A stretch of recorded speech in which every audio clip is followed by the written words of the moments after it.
Well, hello, everyone, and thank you so much for coming to today's webinar on how you can earn passive income with our mortgage note investing program.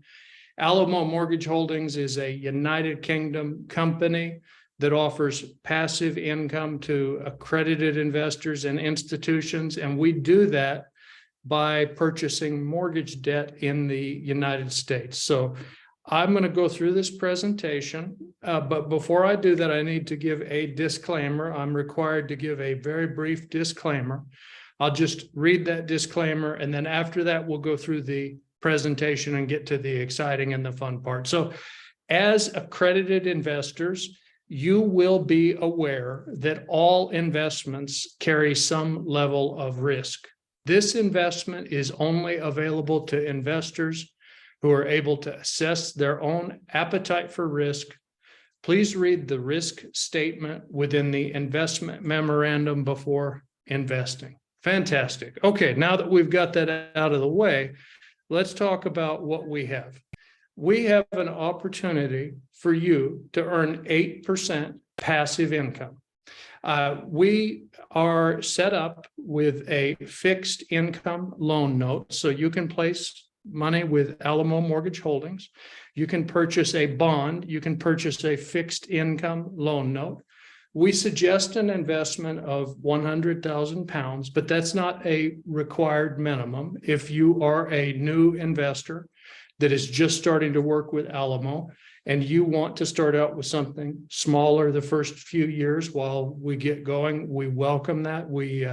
And if you're an institutional investor where you're looking to place a very large amount of capital, we can accommodate large placements as well. If you want to place several million, we can do that, and we will work with you closely on that placement to make sure that we have everything designed for you so that it meets your needs.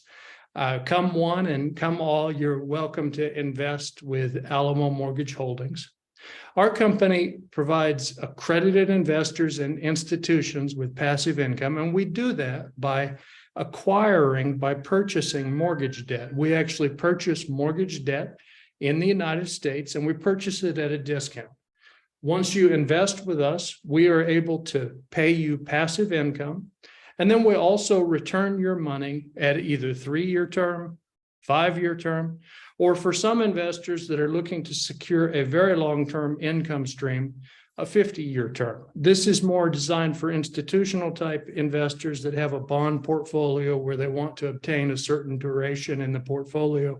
But as an individual investor, maybe if you have family that you want to secure a long-term income stream for, Alamo Mortgage Holdings has that for you. Our team has 200 years of business experience with 100 years of experience in the mortgage industry in Texas. All of the collections, we handle all of the collecting the money and paying the money to our investors. Every note is 100% money back guaranteed. So if we purchase a package of notes and some of the notes are not performing, meaning they're not paying their mortgages on time, we remove those notes from the portfolio. So then we replace with a performing note. So we offer a money back guarantee on the notes that we buy. We can accommodate investments in multiple currencies, whether that's British pounds, euro, US dollar, Ukrainian hryvnia, whatever you're interested in, we can support. So now let's go through the team. The team has 200 years of experience with 100 years in the mortgage or real estate industry in Texas. And that's so important for you as an investor to have a team that has experience working for you. Our team members have managed or are currently managing investment funds, companies, and overseen up to $1 billion in financial assets. Some of our team have worked for BG Group, Bissell, Everts. I have also received training in the United States from the largest private note buyer in the United States. His name is Eddie Speed. He has personally purchased over 50,000 mortgage notes over his long career. It's probably over 100,000 now. My background, I'm a businessman. I do real estate. I do mortgage note investing. I've been active in the US and Europe. I have several startup companies. And we have a team member, Marina. She is our international investment coordinator. She speaks 5 languages. So if you have a particular language that you want to communicate with, she can likely accommodate that. She's from Ukraine.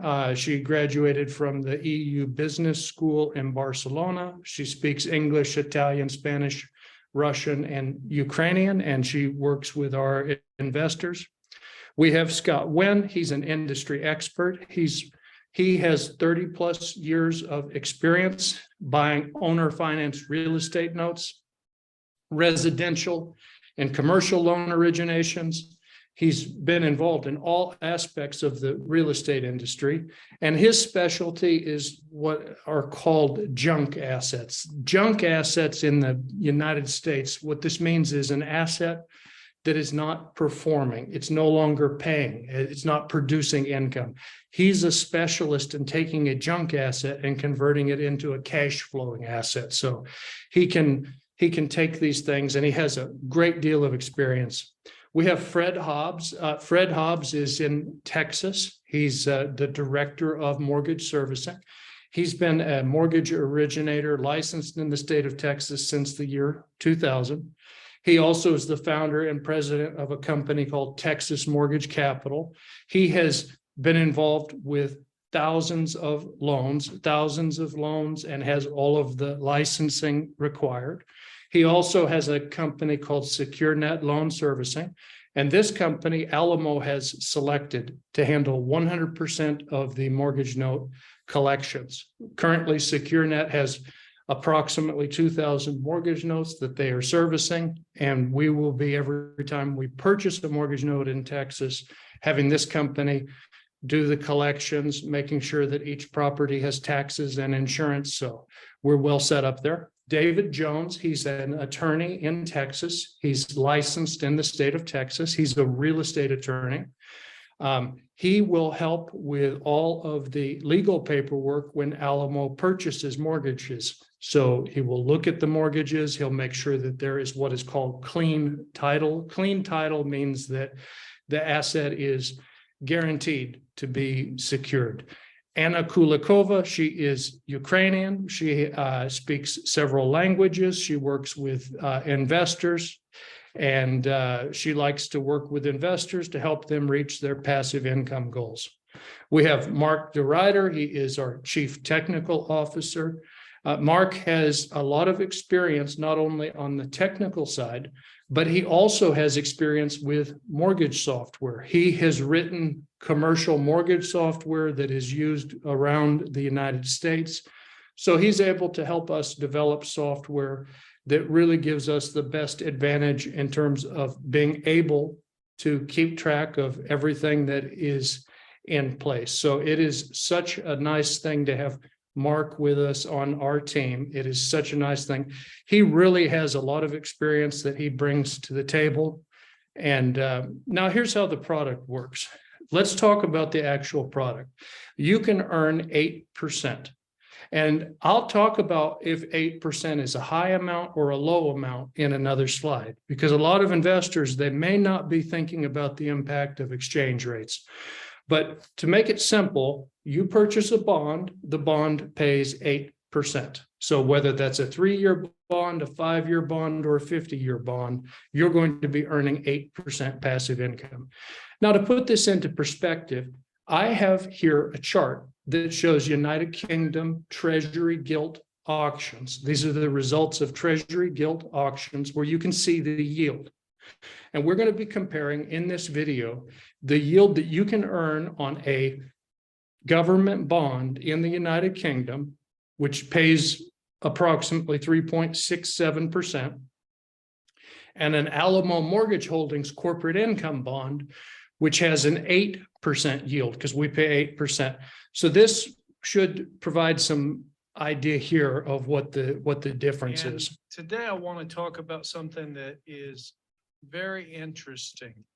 And this is, if you are an investor that's an accredited investor in the United Kingdom, you may be wondering what is going on with the 30-year Treasury gilt yield. So let's take a look at this and talk about it for just a minute, and then we'll compare it to Alamo Mortgage Holdings, our yield.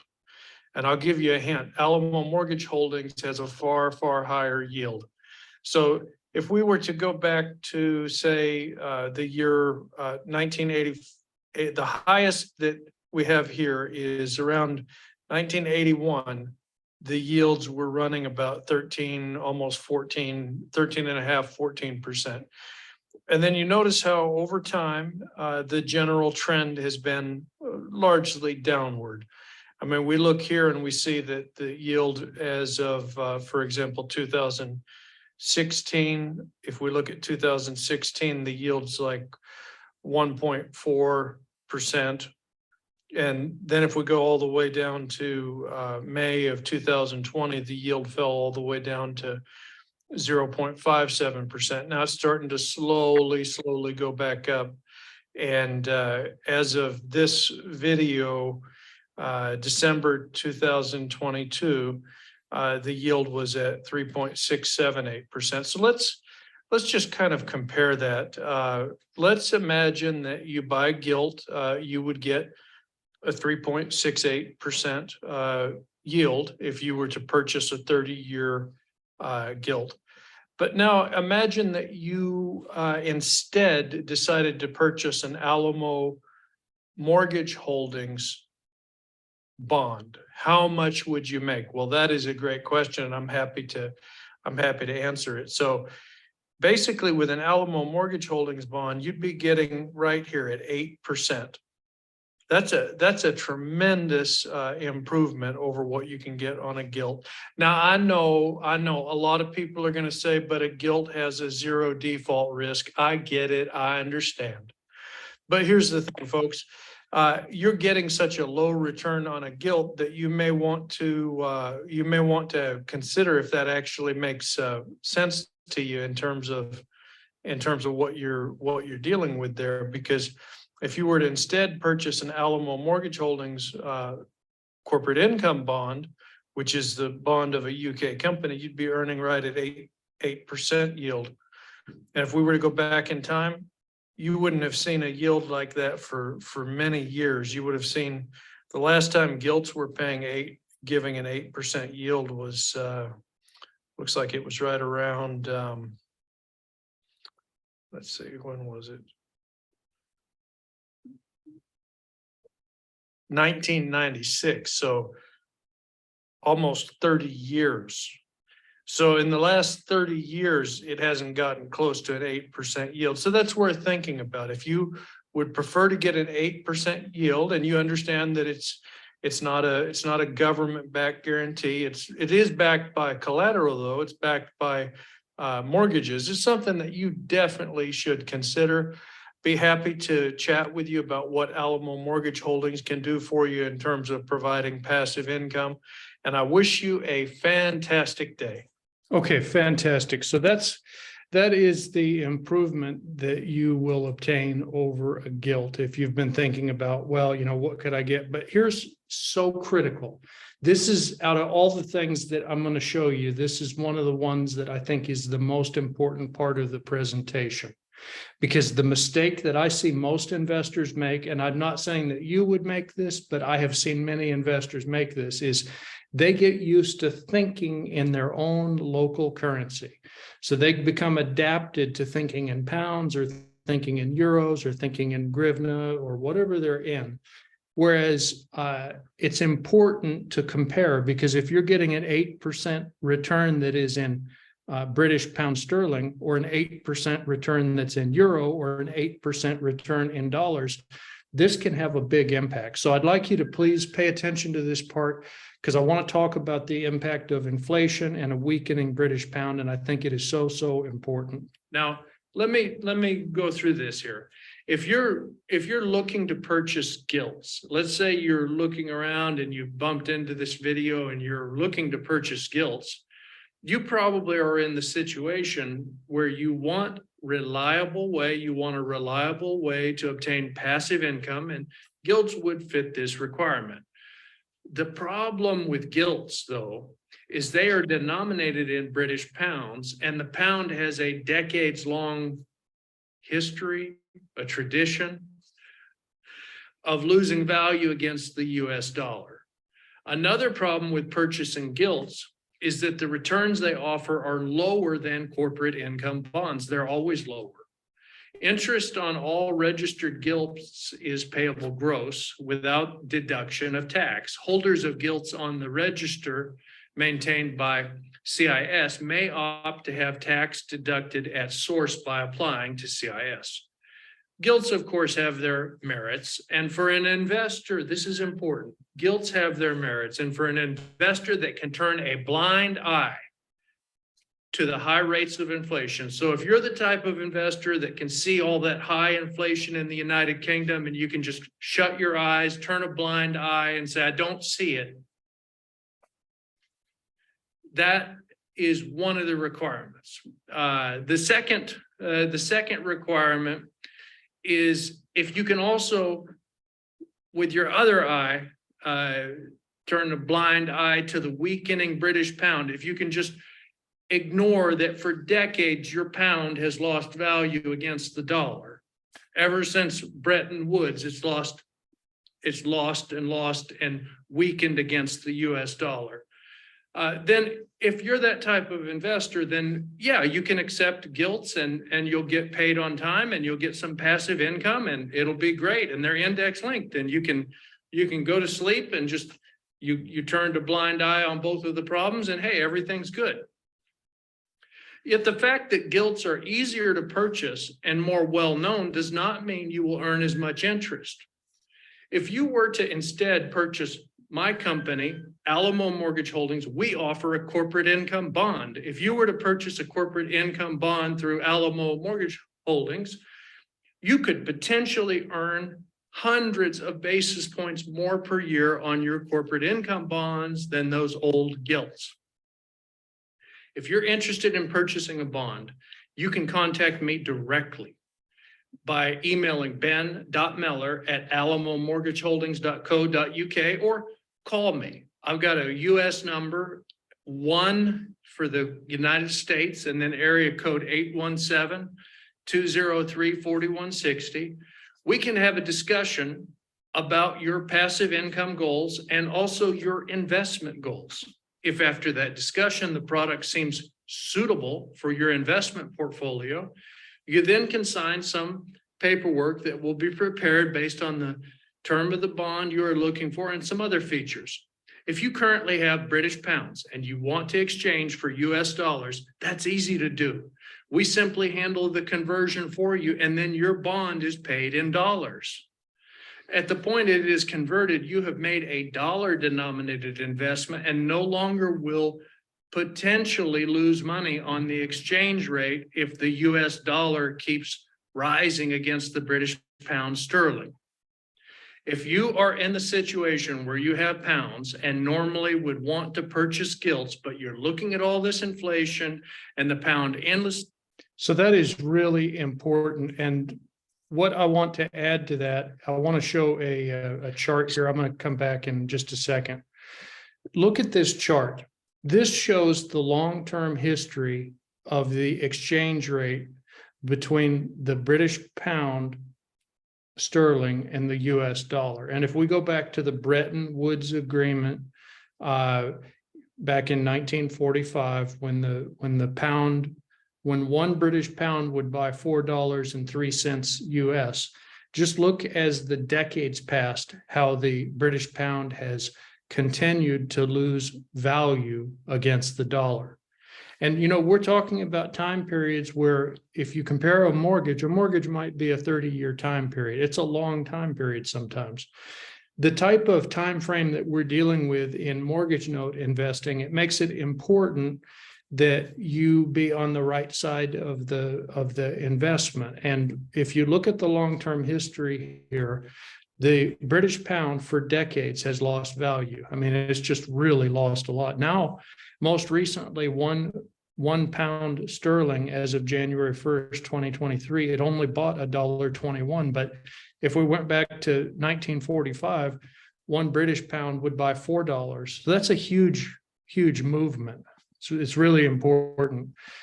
Okay, so now let's take an example here of how this works. I'm going to get a little more concrete, and then I'm going to really break it down for you.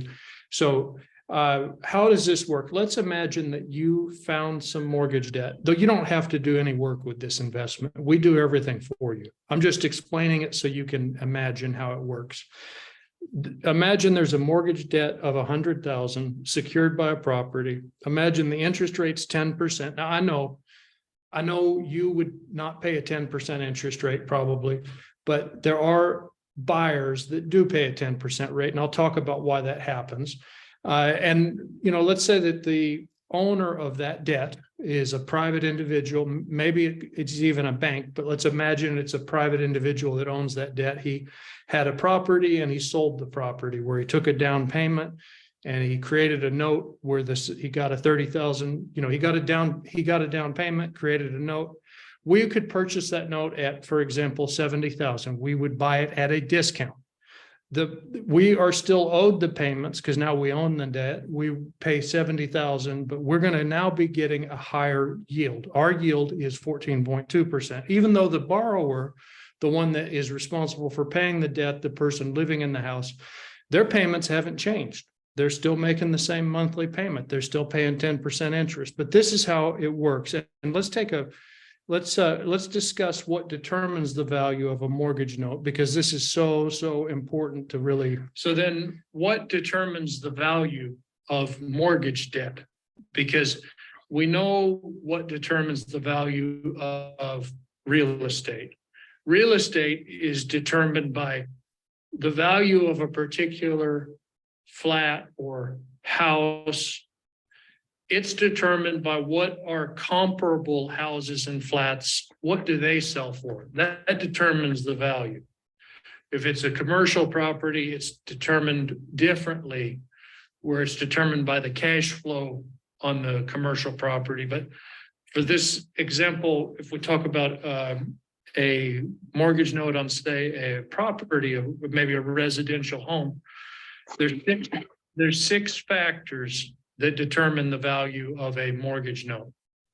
The first factor is the buyer. So if you had a choice between buyers, say you have a property and you're trying to decide who to sell the property to, and you've got one person that is a government employee, and that government employee has a high salary.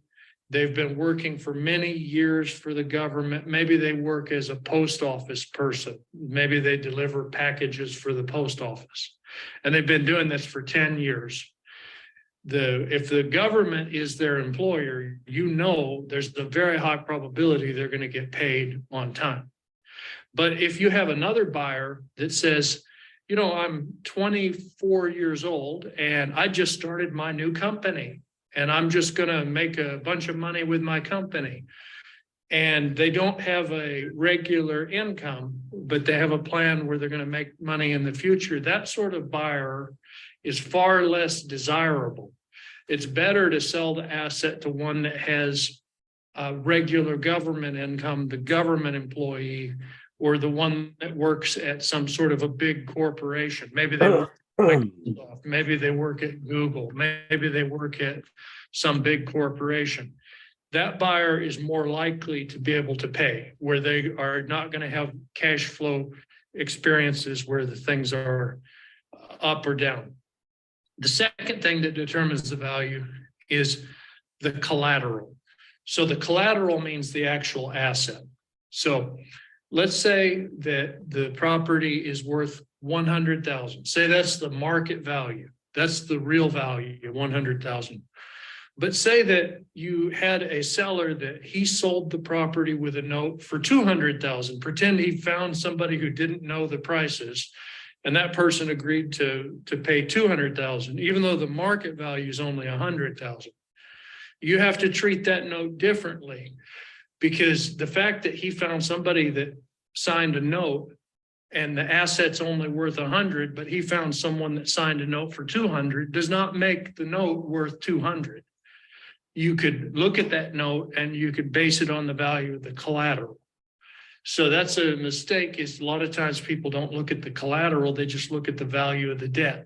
And when they see the value of the debt, they may not have properly analyzed what's the collateral worth. The third factor that drives the value is the down payment, the money that the buyer initially paid. So let's say you had two buyers, one that put 30%, 40% of the purchase price, where if it was 100,000, maybe that buyer put down 30,000, 40,000, 30 or 40%. And then say another buyer said, you know what, I want to buy this. I'll pay you the 100,000, but I only have $1,000. I only can put down 1,000. Can you finance 99,000? And the seller agreed. So they both agreed to buy the asset for 100,000, but one of them put down 20,000. Another put down only 1,000. The one that put down the larger down payment is better because there's less risk of the person saying, you know what, I don't want this. I'm just going to leave. I'm just going to move. I'm just going to, do because he's got virtually nothing to lose. He lost $1,000, his down payment. But the one that put 20,000 or 30,000 down, he lost a lot more if he walks away from the deal. So that's why you look at the buyer's equity or their down payment or their upfront money. That's an indication of the value. So a buyer that puts down 10% is better than a buyer that puts down 1%. The fourth thing that's important is the actual interest rate.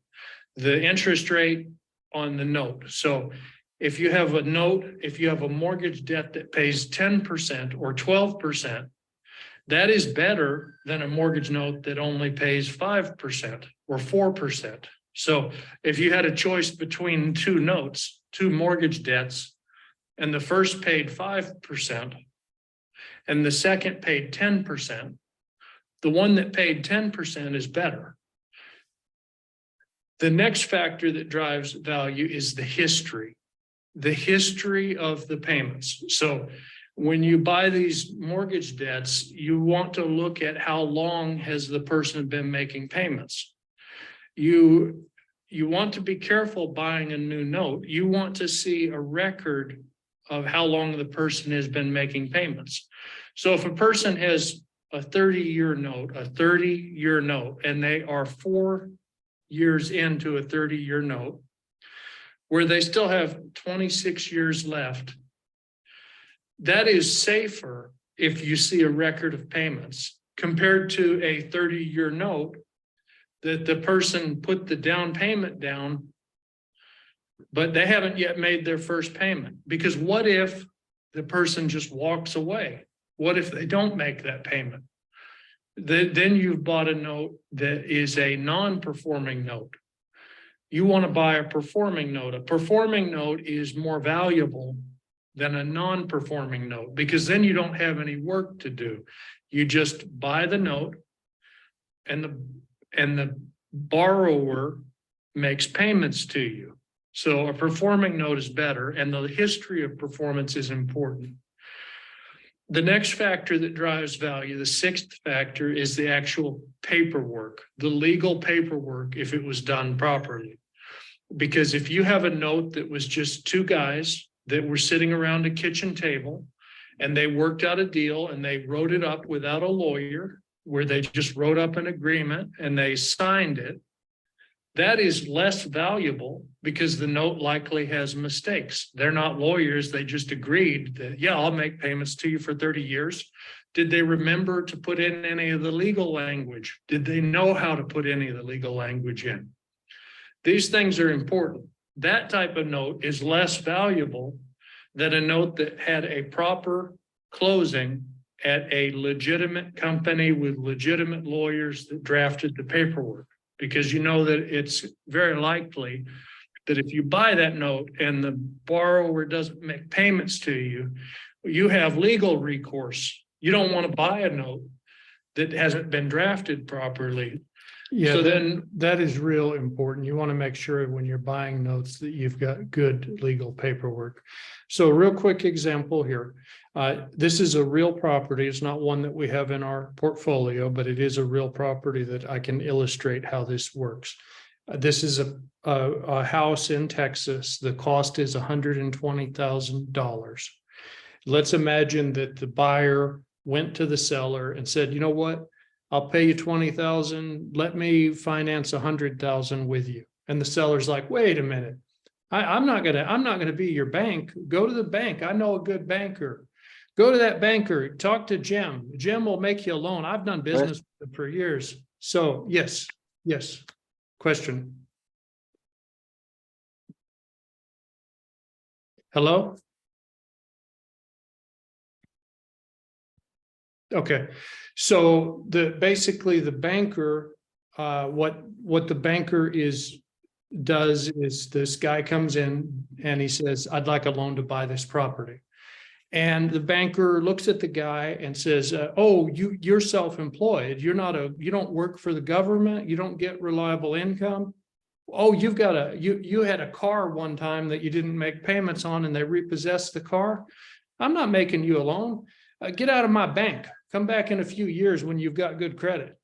So the guy left, and then he went back to the seller and said, listen, I talked to him, and the banker said no, but can't I just give you the 20,000 and then I'll make payments to you? And then the seller's like, well, you know what? I'm not going to loan it to you at a low interest rate. I want 10%. If you want me to be your banker, I want 10%. And the buyer's like, okay, that works. I'm happy to pay it. So they worked out a deal. They agreed on monthly payments of $877 per month. Now imagine that this guy has been making his payments. He's been a good borrower. He's been a good buyer, and he's been there for 5 years. Well, 60 months he's made payments, but the debt has only been reduced a little bit because on a mortgage, the majority of the payments in the beginning, they're not going to reduce the principal. They're primarily the majority of the payments going to interest. So the debt is still $96,574. So now this note owner, the one that owns the mortgage debt, he wakes up one day and decides that he needs money. Maybe he's getting a divorce. Maybe he has decided to move. We don't know why he needs money. Maybe he just has decided he wants money and doesn't want to wait anymore. So he contacts Alamo Mortgage Holdings and he says, hey, I've got this note. I want to sell it for cash. And then Alamo Mortgage Holdings negotiates, and we might negotiate and pay, for example, 12% yield. That would mean that we could make an offer up to $83,322. Now, in reality, we'd try to make an offer a bit under that, but let's say that's what it's agreed on. In that example, we are able to obtain a 12% yield, which makes it easy for us to pay an 8% yield to our bondholders. But we do all the work, we take on all the risks, we deal with all the headaches. So that is how it works, and that is how we can pay such high yields.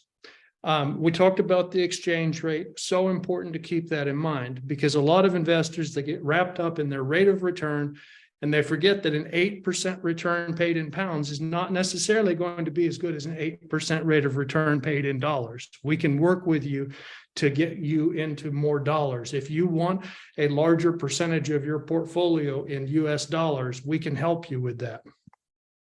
Now let's take a look at why Alamo. I mean, why not just do this on your own? Why do I need Alamo? Well, that's a great question. Let's take a look at this. I'm going to show here what we do. So this right here is actually an example of what a portfolio of loan notes might look like. So this is actually a real portfolio.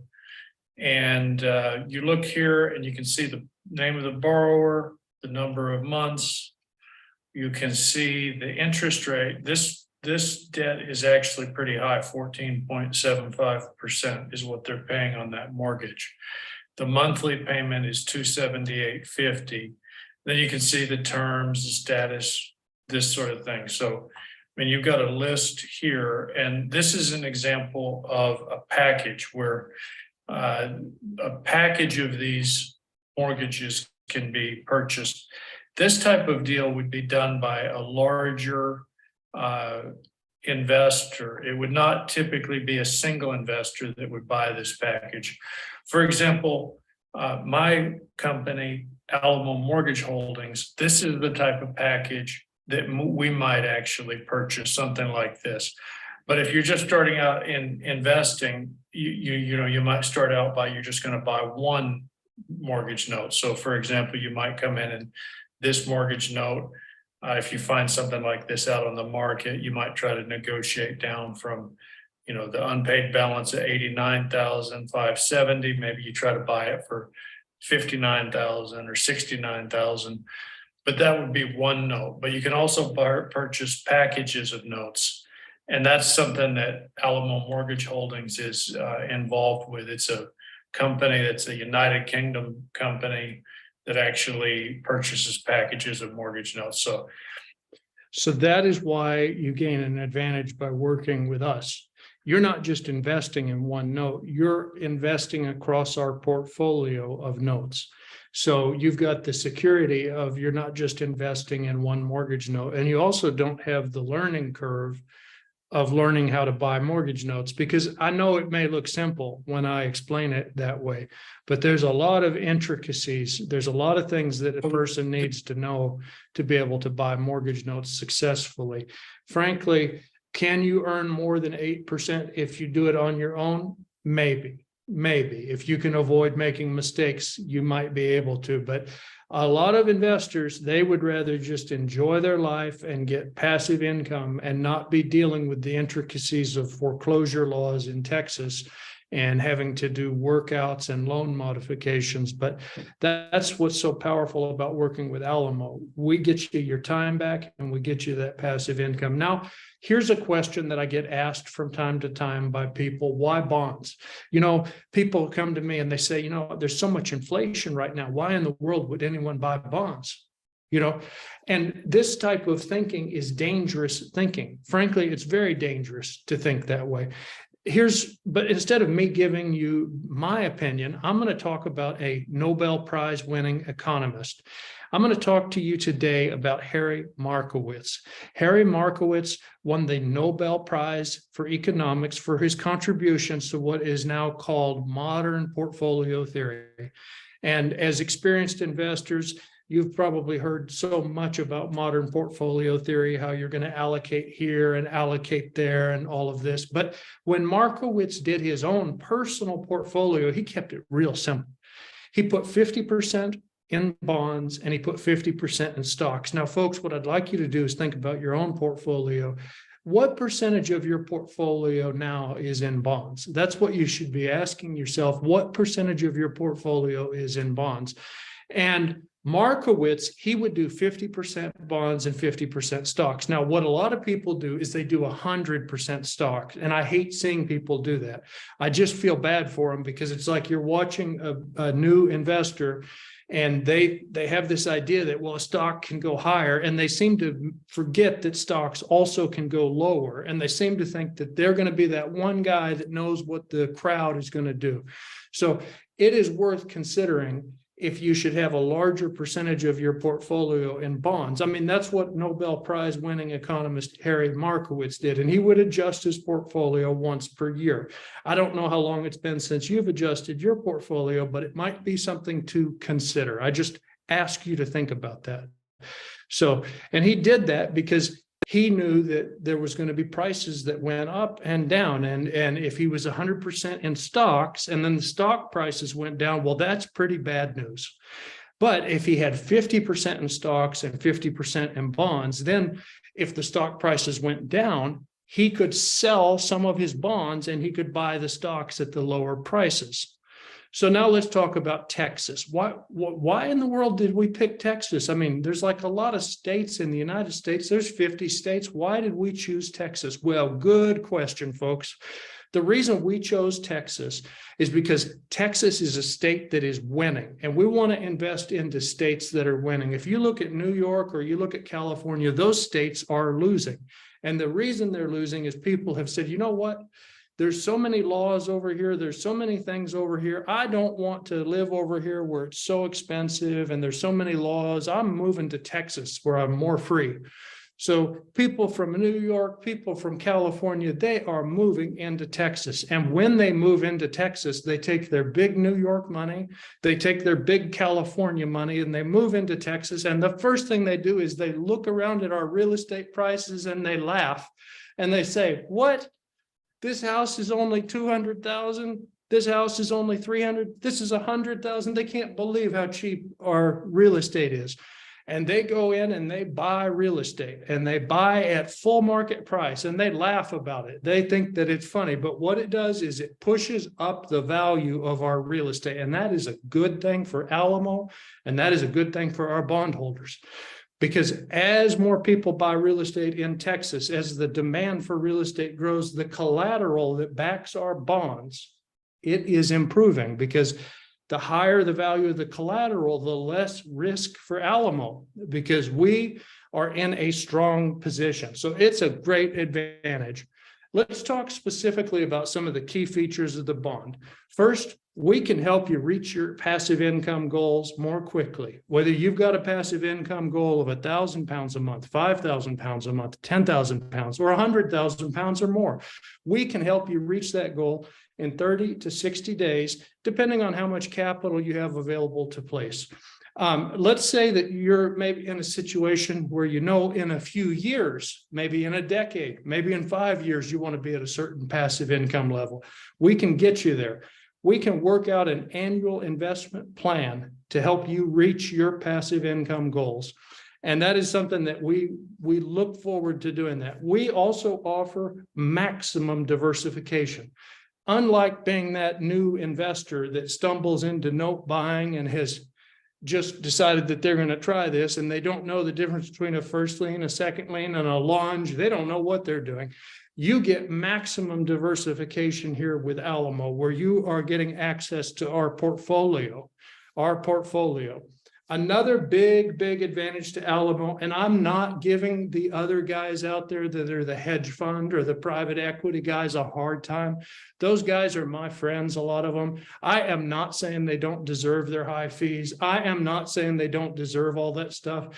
But I will tell you this. We do not charge our investors fees. So you'll never hear anything about a 2 and 20 from us. You'll never hear about all these expensive fees. We do business in a more simple manner, where we're going to pay you 8% and we're going to earn more than 8%. And we're going to do that using the hard assets. I call it the gold standard, the hard assets that we have in place.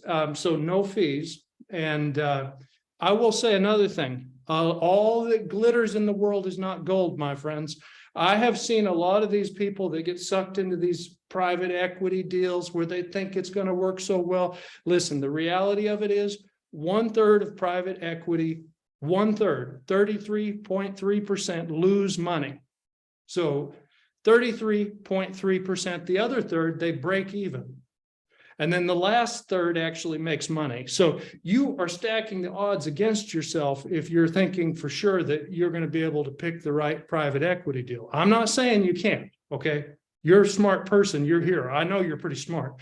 But I'm just saying that with this, it may not sound as fancy, but it's awfully nice to get your 8% and have your money working for you, not have any hassles, compared to go chase double or triple your money. So that's something just to think about, because loss can hurt us. Here's how it works. You invest 100,000, you're going to earn 8,000 pounds in a year. You invest 100,000 in 5 years, you're going to earn 40,000 pounds and get your 100,000 back. And then if you invest 100,000 pounds and you leave it for the longest term, the 50 years, you're going to get 400,000 pounds, and then you're going to get 100,000 pounds back. So that is how it is calculated. We pay out biannually, twice a year. We make payments to you. Who should invest in the note? This is a great question. Well, I believe that an investment in the notes is suited to investors that are seeking an above average return on investment. So this is not for average investors. If you want to be average, then you can just buy a gilt. You can earn a 3.6%, 3.7%. You won't have to do anything. And you can sit back and say, I am secure. I have a gilt. I am secure. I don't see the inflation. I don't see the exchange rate. I am secure. I have a government guarantee. But if you're the type of investor that wants a real positive rate of return, our corporate income bonds are going to offer higher rates of interest by hundreds of basis points for many years into the future. And that is something that if you also would prefer to have an asset-backed investment, we are collateral based. We are collateral based. We're not buying unsecured debt. How long is the note term? Well, you've got a choice. You can do 3 years, 5 years, or 50 years. And folks, at the end of the term, we'd notify you, we call you, we email you, we send you a letter. But if you don't want the money back at the end of the term, we will, as a convenience, renew it automatically for you on an annual basis. So if you're busy and you really don't want that money back, we'll keep working on this for you. And then just when you want it back, we'll get it back. So we just automatically renew it as a convenience, but that's up to you. If you have something you want to do with it, we get it back to you. Or if you just want to let it keep working for you, we do it. Can you invest into your SIP, your self-invested personal pension? Well, technically your SIP provider is the one that needs to answer that question because they're the only one that can give the approval. We can't approve it. But I will say this, folks. I will say this. If you've got a SIP provider and they don't understand Alamo Mortgage Holdings, maybe you show them this presentation and they don't understand it. That's okay. We know a lot of other SIP providers that can and will help you if your current SIP provider is not helping you. But I'm sure they're going to be able to understand this where you're just making an investment with your SIP. There should be no reason that it's not suitable. But if you have a problem, come back to us. We're here to solve your problems. What type of an investment is it? You are purchasing UK corporate income bonds. Is it a regulated product? No, this is not a regulated product. And that's part of the reason we can pay so much more. The regulation adds a tremendous expense and a burden on companies. And you know what, folks? At the end of the day, it's great to have regulation. But, if you start looking at you'll only invest in regulated products, you're leaving a lot of money on the table. And if you feel good about the team, if you feel good about the opportunity, that's a choice that every investor has to make. But I encourage you to keep an open mind. Who can invest? Well, I've got some good news, folks. One of the requirements is you have to be 18 years old. And judging by the look of everyone in this room, we are safe. Everyone is going to qualify. You're all over 18. You made it. So that is great, folks. It can also be a trust. If you have a trust and you want the trust to invest, we can work with that. If you have a company, we can work with that. If you've got a charity and you want to invest, we can work with that. How's the money protected? We go through that in more detail in the investment memorandum, but we have created multiple layers of security and safeguards. Can a company and joint applications, are they permitted? Yes, that's permitted. So these are the basics of it. How's the tax managed? We pay 100% of the interest to you. We're not going to take anything out of your payment. We're going to release all of the money to you. Okay. And then when you get the money, you and your tax professional can decide how much of that needs to be paid on your taxes. That's between you and your tax professional. Everybody has a different marginal tax rate. Everybody has a different approach to their taxes. So that's something that we just pay all the money to you so that you can make that decision. Are there any limits? There's no limits. I mean, we suggest a minimum of 100,000 pounds, but folks, if you're new, if you're just getting started with us and that's a little bit more than you want to get started with, hey, that's not a problem. We can work with you. Come one, come all. Can I get access to my money early? No, folks. This is not like day trading where you're going to buy a stock and then, it went down a little bit. I should sell at a loss. It's not like that. This is in a liquid product, but that's part of the reason it pays so much more money than the more liquid products. A gilt is very liquid, but what are you going to do with it? So with this, it's more illiquid, but that's actually an advantage to you because frankly, a lot of these investors that get addicted to that day trading where they're selling at a loss all the time, They would have done better if they had just taken a position and not moved the money around every time the stock went up or down. So just keep that in mind. If you want to invest, it is so easy. Just reach out to me. Find me on LinkedIn or call me. My number is +1 for the United States and then 817-203-4160, or go to our website, fill out the contact form. We welcome you as an investor. We are happy to work with you. And that is it for our presentation for today. I'm going to stop the recording and then I will answer any questions.